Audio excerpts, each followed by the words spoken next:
Cost of capital, पूंजी की लागत, फाइनेंशियल मैनेजमेंट, वित्तीय प्रबंध, क्लास एमकॉम फर्स्ट सेमेस्टर। इस लेक्चर में हम डिस्कस करेंगे कॉस्ट ऑफ कैपिटल क्या होती है, कैसे उसको कैलकुलेट किया जाता है। इसमें cost of equity, cost of preferential capital, cost of debt, cost of retained earnings और कॉस्ट ऑफ डेप्रिसिएशन फंड्स, ये डिफरेंट सोर्सेज होते हैं। Equity, preference, debt, retained earning और डेप्रिसिएशन फंड एक संस्था को कैपिटल प्राप्त करने के लिए इनकी कॉस्ट क्या होती है, क्या कंसेप्ट है, कैसे उसको कैलकुलेट किया जा सकता है, इस सब के बारे में डिस्कशन करेंगे। कॉस्ट ऑफ कैपिटल, पूंजी की लागत। सबसे पहले जानते हैं यहां पे कैपिटल का मतलब क्या है। फाइनेंशियल मैनेजमेंट में वर्ड कैपिटल यानी कि पूंजी का मतलब उस अमाउंट से होता है जो किसी बिजनेस को रन करने के लिए लगाई गई है। ये अमाउंट ओनर के अपने सोर्सेज से भी हो सकती है और ये अमाउंट लोन से भी प्राप्त की जा सकती है।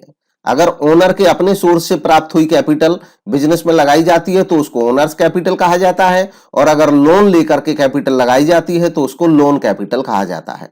कुल मिलाकर के इस पूरे अमाउंट को कैपिटल एम्प्लॉयड यानी कि विनियोजित पूंजी कहा जाता है। किसी संस्था में कैपिटल की कॉस्ट जानना बहुत जरूरी होता है, क्योंकि कॉस्ट कोई भी संस्था बियर करती है और प्रॉफिट तभी अर्न कर सकती है जब उसकी अर्निंग कॉस्ट से ज्यादा होती है।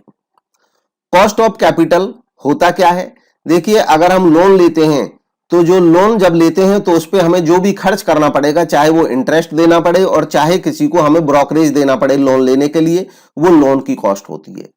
ठीक वैसे ही ओनर्स का जो फंड होता है उसकी भी अपनी कॉस्ट होती है। जब ओनर फंड लगाते हैं संस्था में तो उनकी एक्सपेक्टेशन होती है कि उनको डिविडेंड मिलेंगे, तो जो डिविडेंड उनको दिए जाते हैं कंपनी के द्वारा, कंपनी के लिए यही डिविडेंड उसकी कॉस्ट होती है। आमतौर पे कॉस्ट ऑफ कैपिटल को डिफाइन किया जा सकता है, जैसे कि कुछ डेफिनेशन देखते हैं। सोलोमन एजरा कहते हैं कि कॉस्ट ऑफ कैपिटल वो न्यूनतम रेट होता है अर्निंग का, कमाई का, इसी को वो कट ऑफ रेट भी बोलते हैं, जो कैपिटल एक्सपेंडिचर के लिए आवश्यक तौर पे कमाई हो जानी चाहिए। मतलब अगर हम कोई कैपिटल एक्सपेंडिचर करते हैं, कैपिटल एक्सपेंडिचर का मतलब कोई लॉन्ग टर्म इन्वेस्टमेंट करते हैं, तो एक आवश्यक न्यूनतम दर हमें अर्निंग के रूप में जरूर प्राप्त हो जानी चाहिए। फॉर एग्जांपल, अगर हम कोई बिजनेस में 10 लाख रुपए इन्वेस्ट कर रहे हैं और इस 10 लाख पे मान लीजिए हम जहां से पैसा लेके लगा रहे हैं उस पे 10% हमें इंटरेस्ट देना पड़ेगा, तो हम चाहेंगे कि कम से कम 10% तो हर हाल में हमारी अर्निंग हो ही जानी चाहिए, तभी हम आगे बढ़ेंगे। तो जो 10% न्यूनतम हर हाल में हमारी अर्निंग हो जानी चाहिए, इसको इसलिए कट ऑफ रेट बोलते हैं कि अगर इससे भी कम हमारी अर्निंग होगी तो हम इस प्रोजेक्ट में आगे नहीं बढ़ेंगे। ये मिनिमम रिक्वायर्ड रेट होता है, क्योंकि अगर इससे भी कम हमें अर्निंग होगी तो हम बिजनेस वो बिल्कुल भी नहीं करेंगे। हर बिजनेस की इच्छा होती है कि इससे ज्यादा ही हमारी अर्निंग हो। अगर 10% कॉस्ट है तो हमारी अर्निंग 11%, 12% होनी चाहिए। एमजे गॉर्डन ने डिफाइन किया है कॉस्ट ऑफ कैपिटल वो रेट ऑफ रिटर्न है, कमाई की वो दर है जो कंपनी आवश्यक तौर पे अर्न करना चाहेगी अपने इन्वेस्टमेंट पे, सो दैट कंपनी की वैल्यू मेंटेन करे।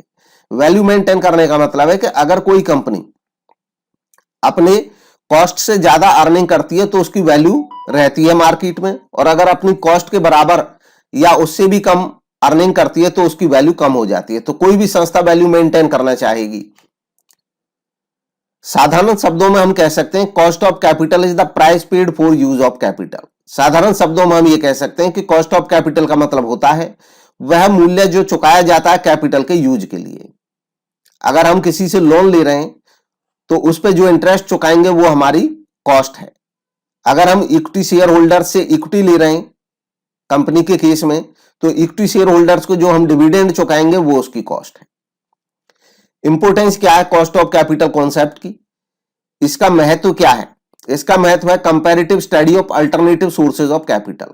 कैपिटल के बहुत सारे सोर्सेज हो सकते हैं, कोई संस्था चाहेगी कि वो सारे सोर्सेज को कंपेयर करे और कंपेयर करके ऐसे सोर्स का यूज करे जो कंपनी के हित में हो। तो इसलिए कंपैरेटिव स्टडी हम तभी कर सकते हैं जब हमें अलग अलग सोर्सेज की कॉस्ट पता होगी। Helpful in capital budgeting decision. Capital budgeting का मतलब होता है long term investment. Long term investment करना है या नहीं करना है, इस बात का डिसीजन लेना कैपिटल बजटिंग डिसीजन कहलाता है। जब हमें यह पता चल जाएगा कि हम किसी लॉन्ग टर्म इन्वेस्टमेंट में जो पैसा लगा रहे हैं उसकी कॉस्ट कितनी है, तो हम ये डिसीजन ले सकते हैं कि उसमें इन्वेस्टमेंट करना चाहिए नहीं करना चाहिए।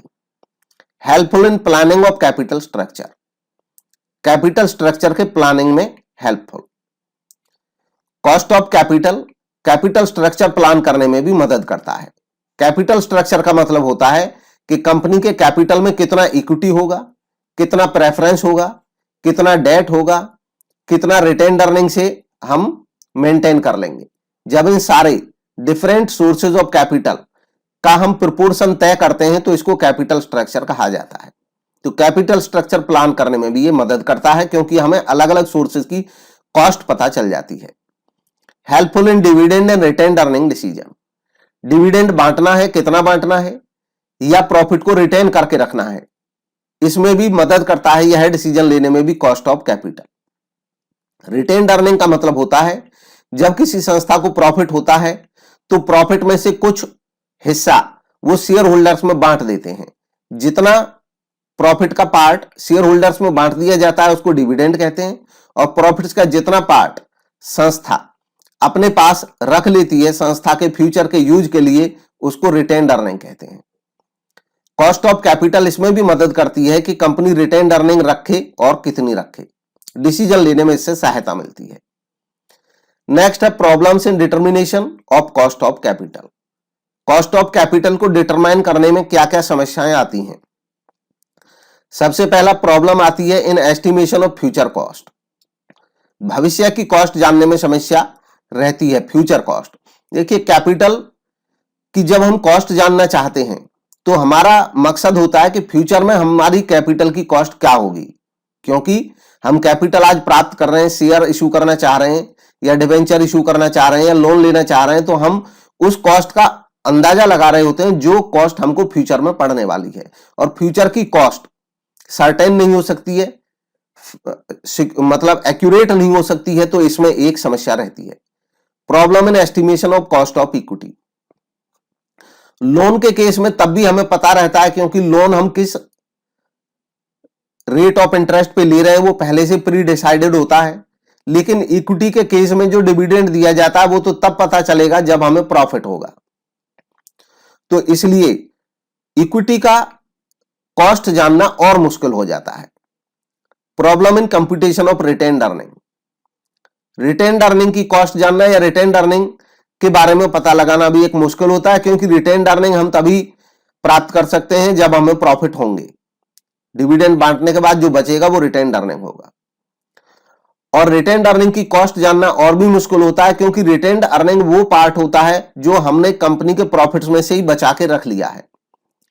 सीधे सीधे हम ये पता नहीं लगा पाएंगे कि इन रिटेन्ड अर्निंग पे क्या हमें कोई कॉस्ट पड़ रही है, क्योंकि एक्चुअल में हम इस अमाउंट पे किसी को कोई अमाउंट पे नहीं करते हैं, कोई चार्ज पे नहीं करते हैं। तो एक बार ही देखने में लगता है कि इसकी कोई कॉस्ट नहीं है, हालांकि जब हम रिटेन्ड अर्निंग के बारे में अगले पेजेस में देखेंगे तो पता चलेगा इसकी कॉस्ट को कैसे समझा जाता है। Problems in assigning weight. क्योंकि हमारे कैपिटल स्ट्रक्चर में डिफरेंट टाइप के सोर्सेज होते हैं, कैपिटल के इक्विटी से भी प्राप्त करते हैं, प्रेफरेंस से भी प्राप्त करते हैं, डेट से भी प्राप्त करते हैं, रिटेन्ड अर्निंग भी हो सकती हैं।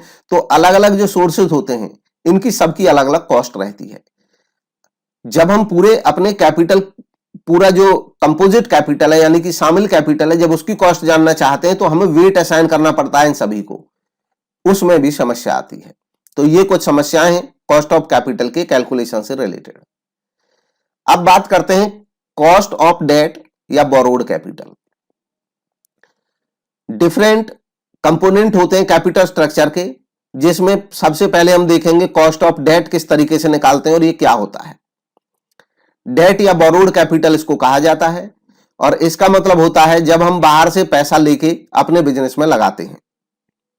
डेट या बोरोड कैपिटल दो तरीके का हो सकता है, लॉन्ग टर्म और short term. Cost of long term date.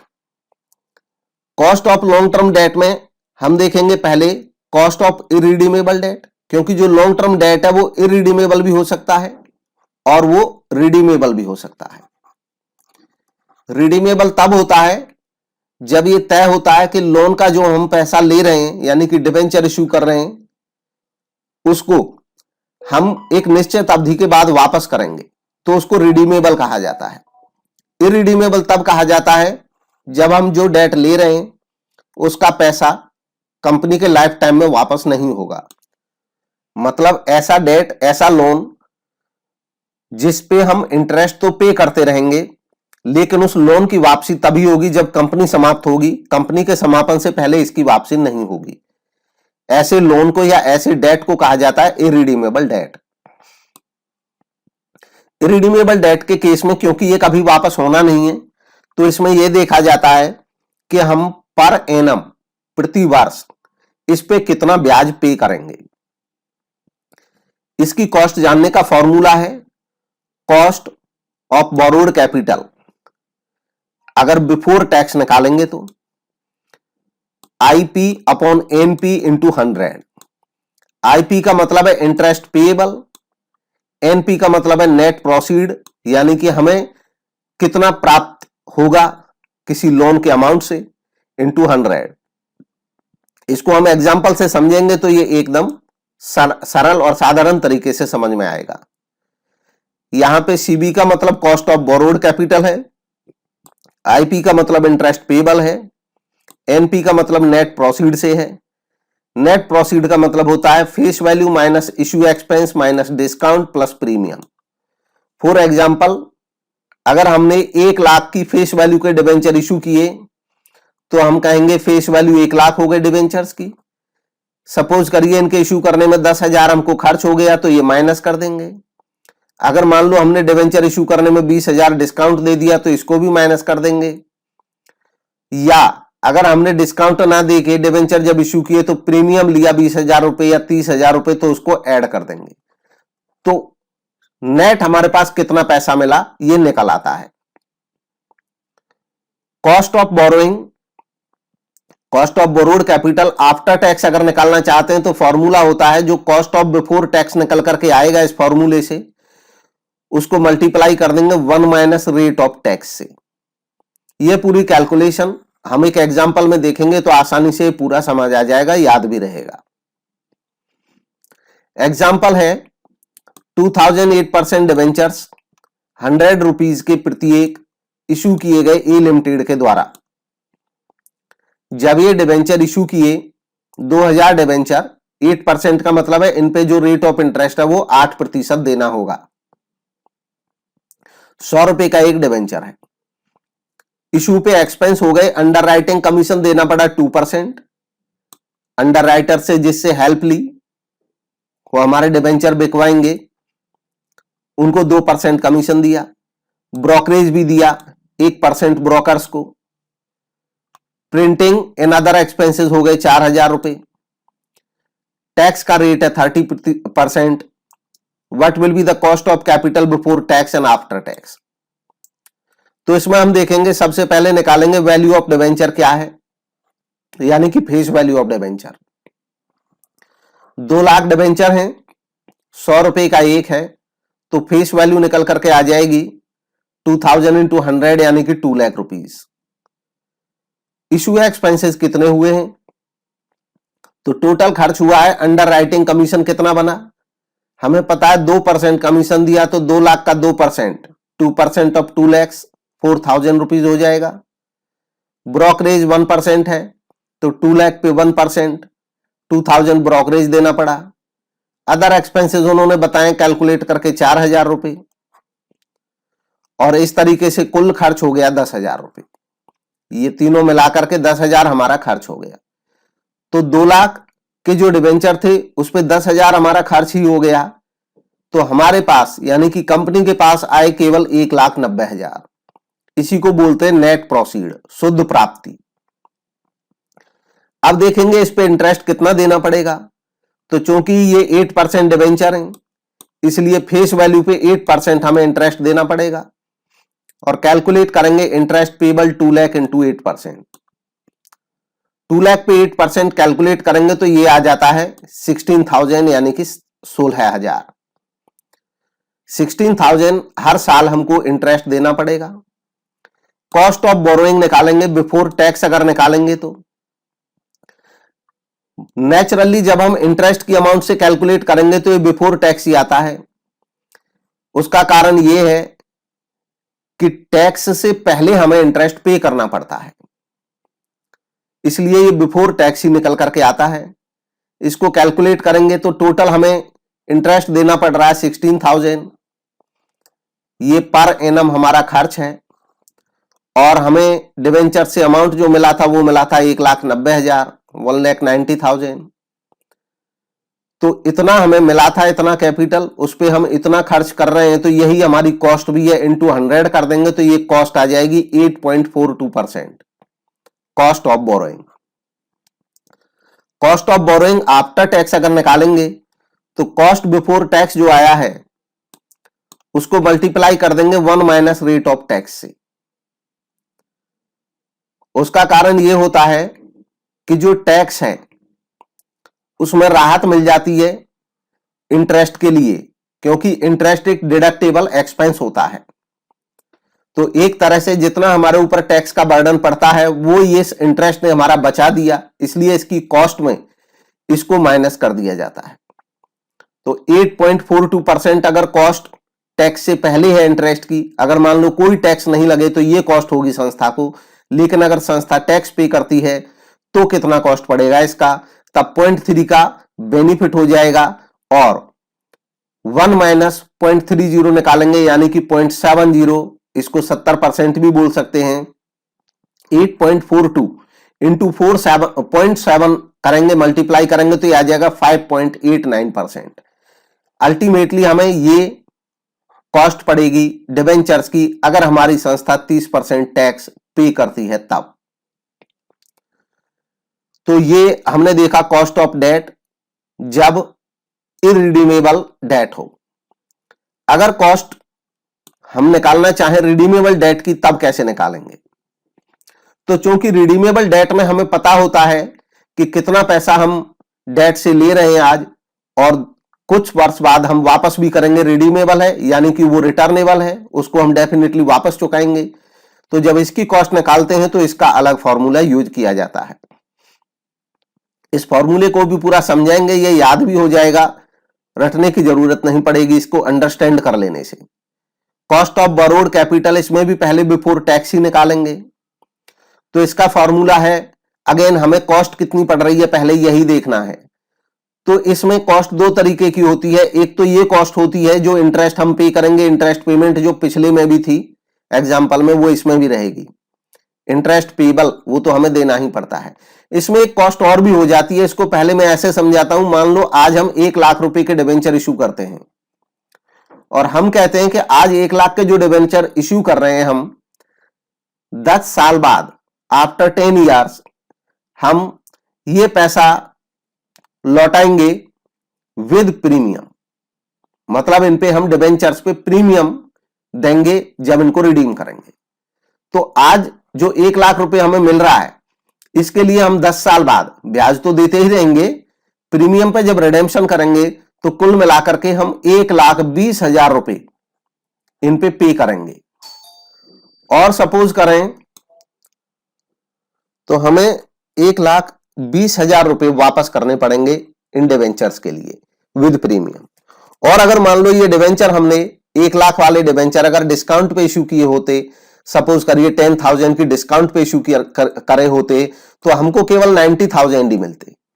अब हम देखेंगे कि 90,000 हमें मिलेंगे, नेट प्रोसीड जो होगी इन डिवेंचर से वो 90,000 की हुई डिस्काउंट काट करके, जबकि हमें वापस करने पड़ेंगे 1,20,000।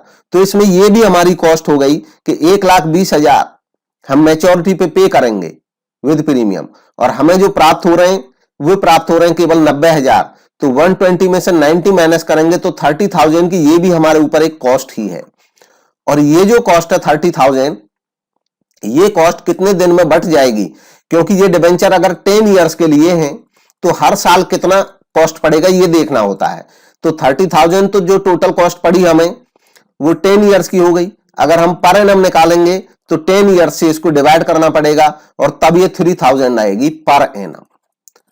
तो इसको कैलकुलेट करने के लिए यहां पे फॉर्मूले में यूज किया जाता है मैच्योरिटी वैल्यू, यानी कि ये 1,20,000 रुपए माइनस नेट प्रोसीड, यानी ये 90,000 रुपए जो हमें प्राप्त हो रहे हैं, और डिवाइड किया जाता है नंबर ऑफ ईयर से, यानी कि 10 ईयर, जितने दिन ये डिवेंचर हमारे पास रहेंगे, जितने साल, उतने साल में इस खर्चे को बांट दिया जाएगा, इस लॉस को बांट दिया जाएगा।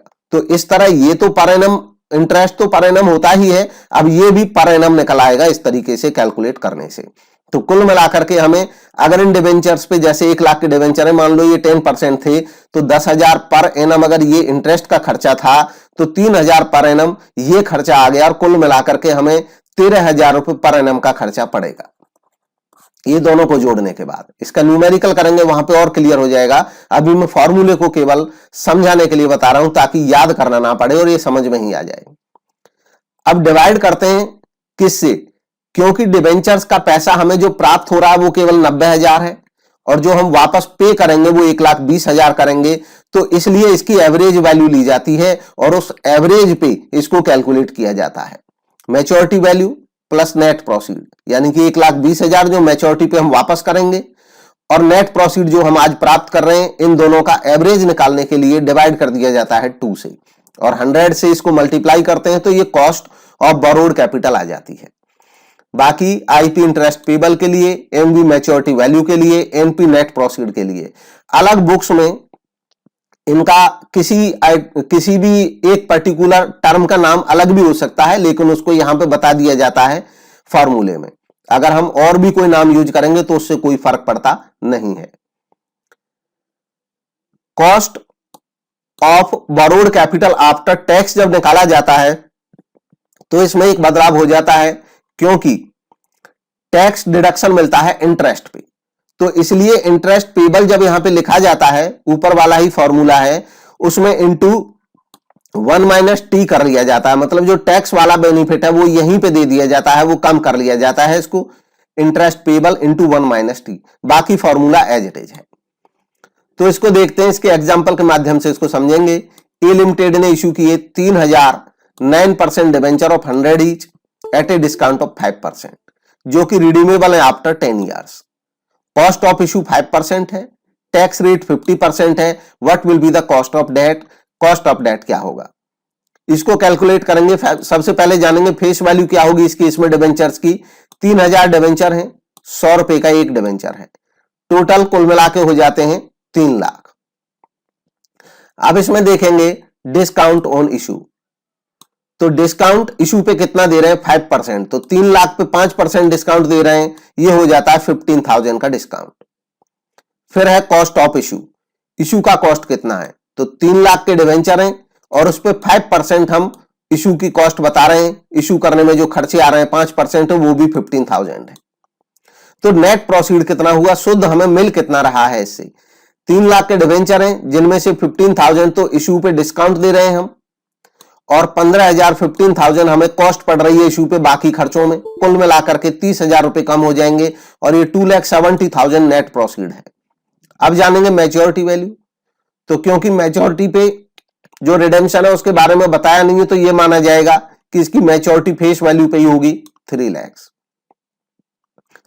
अब इंटरेस्ट पेबल कितना होगा इस पे, 3 लाख के डिवेंचर है, 9% इंटरेस्ट पेबल होगा इन पे पर एनम, तो 27,000 ये हो जाएगा। नंबर ऑफ ईयर्स 10 है।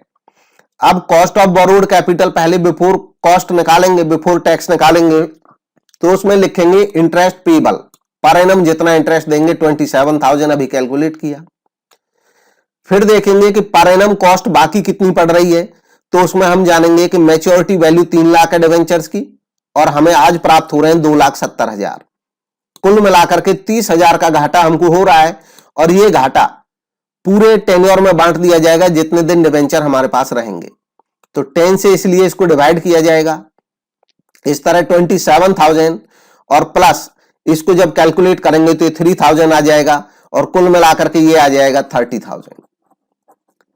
अपॉन लिखेंगे डिवेंचर्स की जो मैच्योरिटी वैल्यू है 3 लाख और नेट प्रोसीड जो आज मिल रहे हैं 2,70,000 डिवाइडेड बाई 2, इसको कैलकुलेट कर लेंगे तो इसका एवरेज निकल करके आ जाएगा हमारे पास, और ये एवरेज निकल करके आ जाएगा 2,85,000 इंटू 100 कर देंगे और इसको कैलकुलेट कर लेंगे कितने प्रतिशत आता है। इसको कैलकुलेट करेंगे तो ये आ जाता है 10.526%। तो ये कॉस्ट ऑफ बोरोड कैपिटल आ गई इन डिवेंचर्स की, इन बॉन्ड की जो कॉस्ट आई हमें वो 10.526% आई। डिवेंचर और बॉन्ड एक ही बात होती है, उसमें कोई अंतर नहीं होता है। अब है cost of borrowed capital after tax. अगर आफ्टर टैक्स निकालेंगे तो सिमिलर केस में हम क्या करेंगे, इस केस में हम सिमिलर में ये करेंगे कि 27,000 जो इंटरेस्ट है उसमें मल्टीप्लाई कर देंगे 1 माइनस 0.50, यानी कि जो टैक्स है उसका इस पे इंपैक्ट देंगे ताकि आफ्टर टैक्स निकल आए। ये इंटरेस्ट आफ्टर टैक्स आ जाएगा हमारे पास 1.50, यानी कि 0.5 से इसको करेंगे तो ये 13,500 आ जाएगा, और फिर बाकी उसी तरीके से इसका पर एनम का खर्च हमारा उतना ही आएगा, और नीचे इसका एवरेज निकाला जाएगा, और इसको जब कैलकुलेट करेंगे 100 से मल्टीप्लाई करके तो ये आ जाता है 5.79%। तो इस तरीके से ये cost of borrowed capital after tax आ जाएगी। फिर देखते हैं cost of short term debt. Short term debt की जब कॉस्ट निकाली जाती है तो इसका सीधा फॉर्मूला है interest on debt upon net proceed into 100। Short term यानी कि 1 साल से कम अवधि का होता है, तो इसमें लंबी अवधि होती नहीं है, इसलिए डायरेक्ट कैलकुलेट कर लिया जाता है। इसको कैलकुलेट करेंगे जैसे ए लिमिटेड ने बैंक से लोन लिया 50,000 का 10% पर एनम के रेट से, और एक्सपेंसेस हुए इस लोन को लेने में 500 के, तो calculate cost of this short term loan. इसको कैलकुलेट करेंगे cost of short term loan 5,000, interest हो जाएगा 50,000 का 10% अपॉन नेट प्रोसीड 50,000 माइनस 500 जो कि हमको लोन लेने में खर्च हो रहा है, तो जो नेट प्रोसीड है वो रह जाएगी केवल 49,500। तो 5,000 अपॉन 49,500 इंटू 100 करेंगे तो ये आ जाता है 10.10%। तो इस तरीके से हम cost of short term debt या cost of long term debt निकाल सकते हैं। बाकी अगले लेक्चर में डिस्कस करेंगे कॉस्ट ऑफ प्रेफरेंस, और बाकी के जो सोर्सेज हैं एक एक करके अलग अलग लेक्चर्स में इनको डिस्कस किया जाएगा।